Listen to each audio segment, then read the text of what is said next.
Janine Gutierrez at Jericho Rosales viral dahil sa kumalat na video sa isang na naghahalikan. Nag-viral ngayon ang video ng kapamilya actress na si Janine Gutierrez at kapamilya actor na si Jericho Rosales na kuha sa isang bar. Sa nasabing video, makikita ang kanilang malapit na interaksyon na nagbigay daan sa mga haka-haka tungkol sa posibleng relasyon ng dalawa. Maraming netizens ang nagulat sa pagkalat ng video na ito, lalo na't matagal nang pinag-uusapan ang tungkol sa kanilang koneksyon. Sa kabila ng mga spekulasyon, wala pang opisyal na pag-amin mula sa dalawa. Kaya't hindi pa rin makumpirma kung may romantikong relasyon ba talaga sa kanila.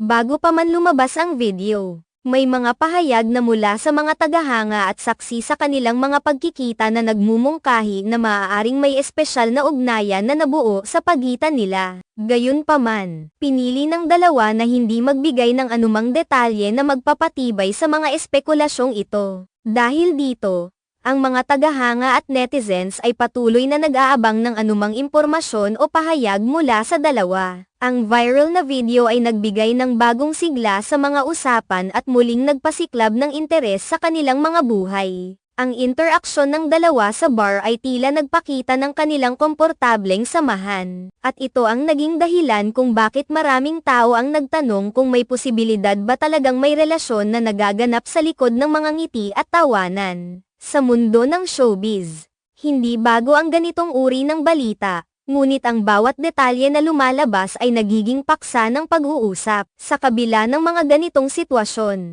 marami ang nagtatanong kung dapat bang ipakita ng mga artista ang kanilang personal na buhay sa publiko. Maraming fans ang nais makaalam tungkol sa mga relasyon ng kanilang paboritong artista. Ngunit ito rin ay nagdudulot ng pressure sa mga ito na lumikha ng isang imahe na minsang naiimpluwensyahan ng opinyon ng iba. Ang mga artista, gaya nina Janine at Jericho, ay may mga sariling dahilan kung bakit sila nananatiling pribado pagdating sa kanilang personal na buhay.